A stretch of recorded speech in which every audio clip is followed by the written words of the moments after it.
Sobat Desa, kembali lagi dengan Bincang Desa edisi ke-48 spesial podcast bersama dengan saya, Risma.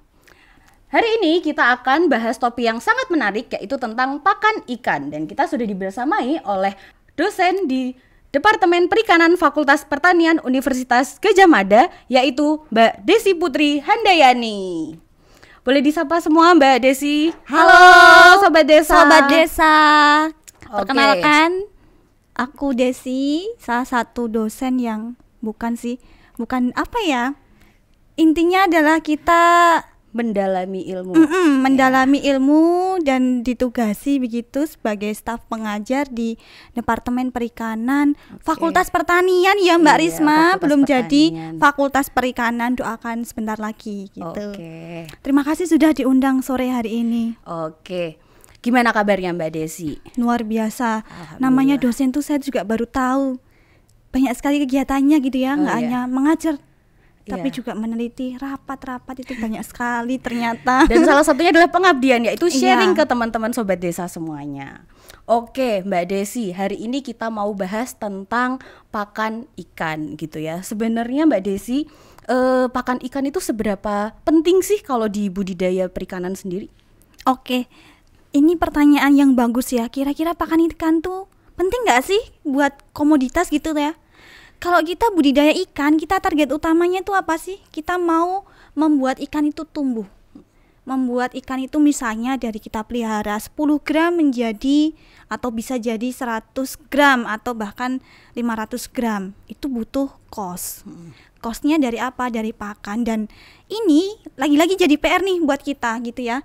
Karena production cost 80%-nya itu dari pakan. Jadi gimana caranya mengefisienkan dan mengefektifkan pemberian pakan termasuk juga sumber pakan itu masih jadi tanda tanya besar, dan riset itu masih berkembang sampai saat ini gitu. Oke, penting banget ya karena 80% gitu ya. Iya, dari 80% bayangin dari 100% 80%-nya itu masuk biaya pakan. Kalau kita nggak manage, terus nggak hati-hati gitu ya tentang penggunaan pakan, kita akan habis sendiri ya, karena 80% gitu.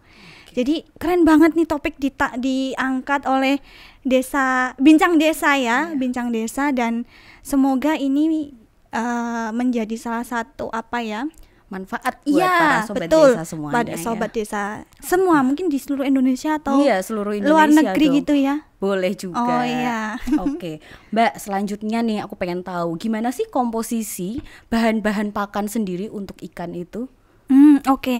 Sebenarnya kalau kita bicara komposisi itu banyak sekali gitu ya. Kalau di pakan ikan, terutama ikan gitu ya, ikan itu beda dengan manusia.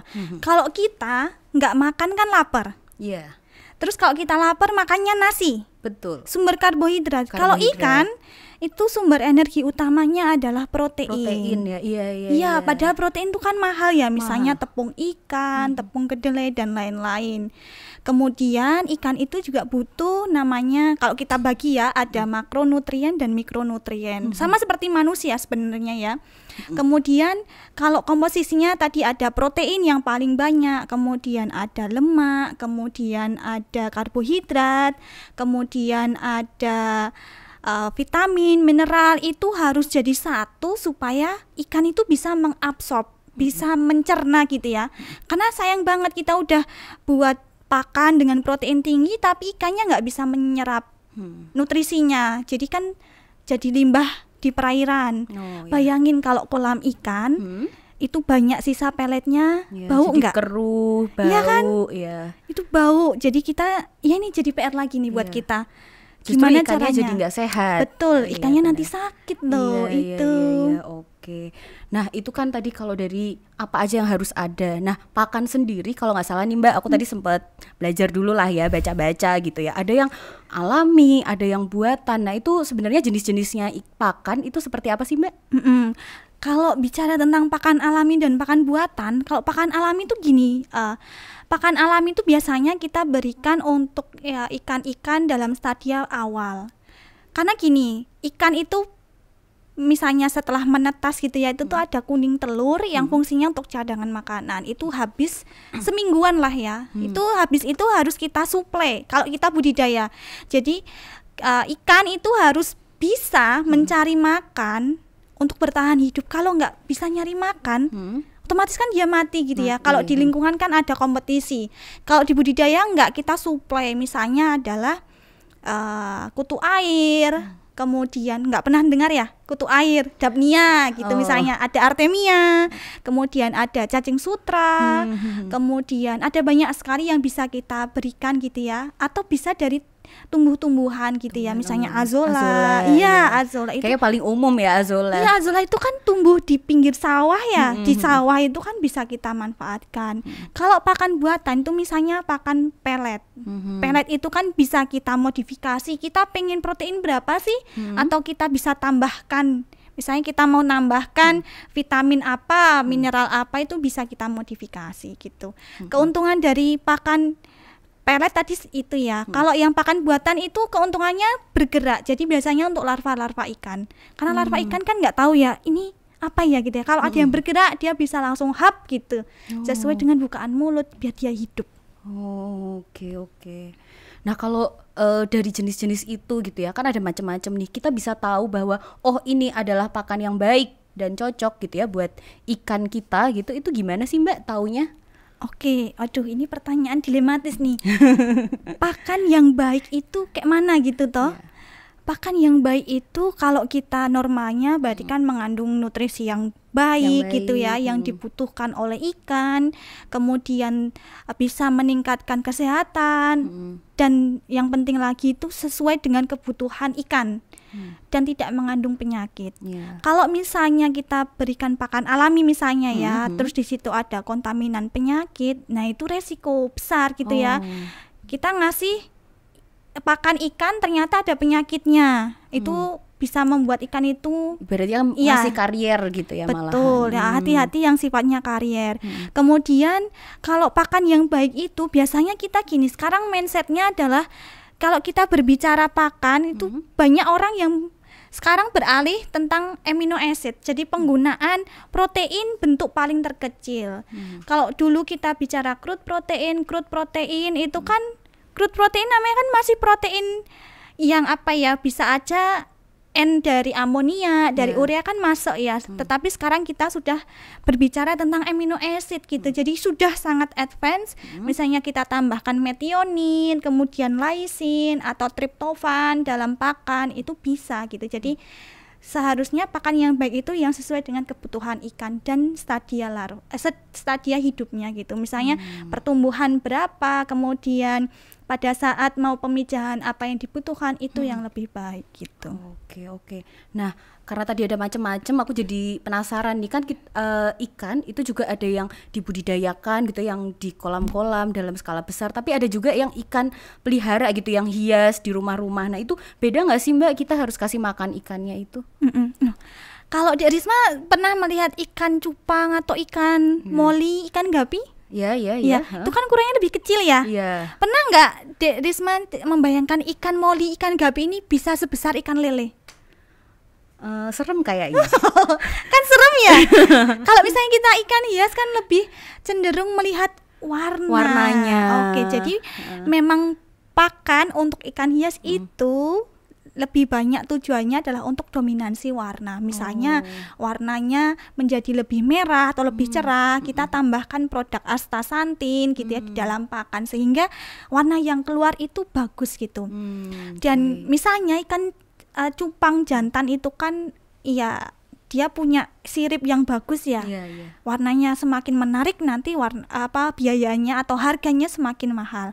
Kalau untuk yang ikan budidaya biasanya targetnya adalah untuk meningkatkan pertumbuhan, kemudian karena sekarang gini Risma, di perairan itu kan kemungkinan terkontaminasi bakteri, kemudian patogen lain kan besar, sehingga kalau bisa gitu ya, di pakan itu juga bagaimana caranya meningkatkan sistem imun gitu. Jadi ada dua fungsi. Jadi ikannya tumbuh baik dan juga sehat gitu, sehingga pada saat panen tuh ini biomasanya besar gitu. Jadi itu bedanya antara budidaya dengan yang ikan hias gitu ya. Coba bayangkan aja misalnya cupang bisa jadi selele kan, Wow, gitu Iya, ya. iya, iya. Lele gedean dikit aja kita udah takut gitu Kita ya, takut makannya ya, apa itu, nih gitu iya, ya. itu. Betul ya ya. Jadi makanya itu tadi pakan itu tergantung sama kebutuhan si ikan gitu ya, karena Betul. kebutuhannya dia nanti di panennya itu apakah dari appearance-nya atau memang dia dari masanya gitu ya Mbak ya. Oke, I see. Nah terus nih Mbak, aku kebetulan punya temen juga nih, dia tuh pembudidaya ikan lele kalau nggak salah ya. Terus dia punya kolam yang banyak. Terus suatu hari gitu nih Mbak, dia punya alarm gitu ya, punya alarm yang mengharuskan dia pulang untuk kasih makan ikan gitu ya. Nah dari situ aku berpikir bahwa apakah benar gitu nih ya, kalau misalnya waktu pemberian pakan itu adalah salah satu faktor yang perlu diperhatikan juga gitu. Gimana sih Mbak menurut Mbak? Oke, sebenarnya kalau alarm pemberian pakan itu ada ya sistem automatic feeder gitu. Biasanya untuk perusahaan-perusahaan besar yang punya tambak yang luas. Jadi kita nggak perlu nih ngecek satu-satu ikan atau udangnya dikasih makan belum sih gitu kan. Tinggal kita cek aja di HP. Oh, ini waktunya ngasih makan nih, tinggal pencet tombol klik gitu. Widih, Pakannya otomatis. udah turun ini. Tetapi kita harus tahu biomas yang ada di dalam kolam itu berapa. Jangan sampai tadi balik 80% cuma kebuang doang gitu Iya, kan. iya, Sayang iya. banget. Betul. Jadi itu sebenarnya bisa. Nah, untuk timing pemberian pakan sebenarnya per ikan itu beda-beda gitu ya. Ada riset di perikanan juga gitu ya. Sebenarnya ikan lele itu bisa nggak sih nggak dikasih makan setiap hari gitu ya, dan ternyata bisa 2 hari itu bisa gitu ya tahan. Jadi lebih hemat dan nggak ada perbedaan antara yang kontrol dengan yang itu, jadi nggak apa-apa, it's okay gitu ya. Tetapi penelitian itu kan butuh pembuktian Proof yang banyak, ya ya, itu. betul. Jadi kalau untuk timing biasanya kita ngasih pakan tergantung sih, kalau ukurannya masih kecil bisa 3 kali sehari, kalau udah mulai besar itu bisa 2 kali sehari dengan biomasa yang lebih sedikit gitu. Oke, I see.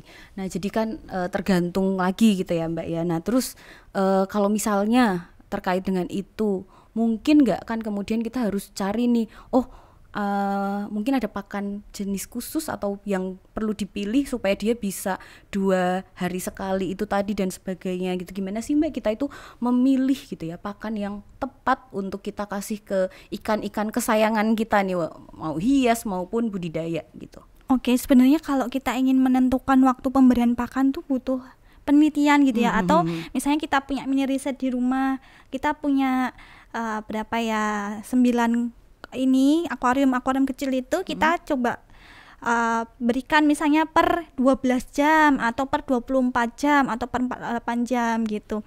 Kalau dari segi nutrisinya gitu ya, bayangannya gini, kalau pakan itu mengandung kebutuhan nutrisi yang cocok untuk ikan, berarti kan di usus itu kan juga ada waktu untuk memproses kan. Nah, biasanya kita di manajemen sumber daya itu juga melihat waktu pengosongan lambung tuh berapa dari dikasih makan nih, misalnya dari jam segini, terus sampai lambungnya kosong tuh berapa jam itu ada gitu. Jadi kita bisa lihat derajat kekosongan lambung dari ikan tuh berapa lama. Berarti kan kita tahu kan kalau udah kosong berarti waktunya diisi lagi gitu. Dan waktu itu juga bisa berpengaruh dari si jenisnya tadi ya, karena nutrisinya apakah terserap semua atau enggak gitu ya. Oke. Itu. Iya. Dan ini kalau bicara tadi soal pakan sumber protein itu, sekarang kita juga lagi banyak PR nih. Cari pengganti protein, bukan pengganti sih. Cari substitusi gitu ya dari tepung ikan. Bayangin ikan makan ikan. Nah, itu kan jadi kanibal dong. Kalau saat ini tuh mayoritas tuh masih disuplai sama tepung ikan gitu ya. Tetapi banyak peneliti gitu ya mencoba mencari alternatif, misalnya dari protein. Kita kan bisa, kalau manusia kan bisa makan protein hewani, protein nabati gitu ya. Kalau ikan itu masih dalam proses gitu untuk protein nabati dan hewani. Kalau hewani bisa misalnya adalah dari dari krustasean gitu. Itu kan bisa. Kalau nabati banyak, misalnya adalah tepung daun kelor. Atau saat ini yang masih in itu ini, tahu nggak? Apa tuh? Tepung dari bulu ayam. Bulu ayam? Bayangin, bulu ayam itu bisa buat pakan ikan, sumber. Oh, iya. Karena gini, bulu proteinnya tinggi ya. iya, proteinnya tinggi, tapi di sini kita gimana caranya ya? Bisa bayangin kan bulu ayam itu kan kaku kayak Iya. kuku kita lah. Kuku, iya. Nah, di situ ada protein namanya protein keratin yang sangat apa sih namanya ya? Sangat kaku, sangat rigid. Sehingga butuh proses yang lebih lanjut gitu. Sebenarnya ini prospek banget nih. Kalau mau nih, silakan teman-teman riset tentang bulu ayam gitu ya. Oh, bulu ayam itu yang diambil tengahnya itu ya, bagian tengahnya. Enggak, selonjoran. Apa Iya, ya namanya ya? ininya kan, terus ya di sini bulu-bulunya. Iya, itu loh, itu. Terus itu kan biasanya cuma pakai shuttlecock doang kan? Atau enggak buat hiasan rumah kan, buat Iya. anting atau buat ini Oh, iya, kan, iya, itu. iya. Itu sebenarnya bisa gitu buat sula kalau Iya, bahasa iya, Jawa iya, tuh iya, apa sula. sih namanya? Kemoceng, Mbak. Kemoceng itu kan bisa. Oh, besok lagi kita nggak punya kemoceng karena semuanya buat tepung ya. Oke, Itu oke. sebenarnya Prospek ya. prospek banget. Tapi kan namanya Tapi ngolahnya ternyata betul, butuh effort itu ya. butuh misalnya ada probiotik untuk ngolah itu, atau ada chemical kayak misalnya HCl, kemudian asam-asam organik gitu ya, kemudian ada basan, NaOH atau KOH gitu, atau bisa pemanasan gitu, kayak kita ngempukin daging. Apa sih namanya? Di presto. Presto. Nah, itu. Jadi kalau misalnya itu udah oke gitu ya, dan udah approve bahwa bisa ningkatin pertumbuhan, itu jadi dibeli tuh sama perusahaan-perusahaan. Iya, Iya. sangat prospek ya. Oke, menarik banget. Jadi wah, kita udah banyak ya Mbak ngobrolnya, dari jenis-jenis sampai prospek gimana ke depannya itu apa yang bisa jadi bahan pakan ikan. Terakhir nih Mbak, kira-kira ada nggak closing statement mungkin buat para sobat desa nih yang pada mau pelihara ikan atau memang udah punya ikan gitu ya, terkait dengan pakan ini, apa nih yang benar-benar harus concern banget gitu ya? Silahkan Mbak. Oke, kalau kita bicara tentang pakan ikan itu dinamis. Pakan itu kan dibutuhkan tiap hari. Nah, kalau kita nggak maintenance itu dengan baik, nggak bisa manage pakan itu dengan baik, maka tadi cost-nya tinggi, kemudian ikannya nggak gendut-gendut, nggak gemuk-gemuk gitu ya, sehingga kita harus cari nih gimana pakan itu maksimal diabsorb oleh ikan, oleh si fish itu. Misalnya kita tambahin nih probiotik, atau kalau kita kan minum Yakult nih, nyebut merek nih, kan biar jadi asam nih di fermentasi pakannya. Nah, kita bisa pakai itu gitu, atau enggak kita bisa tambahin dari sumber vitamin C, atau bisa juga, pokoknya intinya ngoptimalin pakan itu gimana bisa diabsorb, bisa dengan efektif ya, sehingga bisa jadi cost yang pertumbuhan. 80% tadi itu nggak akan terbuang Gede sia-sia. banget deh itu 80% ya, itu. Nggak bisa bayangin sih kalau kita sebagai manusia tiba-tiba 80% cuman buat makan gitu ya, betapa rakusnya kita ya. Gimana itu? Iya. Oke Mbak Desi, udah banyak banget nih yang bisa kita pelajari hari ini gitu ya. Mudah-mudahan para sobat desa juga bisa get the point, terus bisa mempertimbangkan apa yang hasil diskusi kita hari ini gitu ya. Untuk edisi hari ini mungkin bisa kita cukupkan dulu. Mbak Desi, terima kasih banyak karena sudah hadir hari ini bersama para sobat desa, dan izinkan saya untuk menutup dengan sebuah pantun gitu ya. Oke, sobat desa yang lagi nonton jangan lupa bilang cakep ya. Beli ikan di pasar turi. Cakep. Cukup sekian dan sampai jumpa lagi. Bye. Pasti bisa dengan bisa.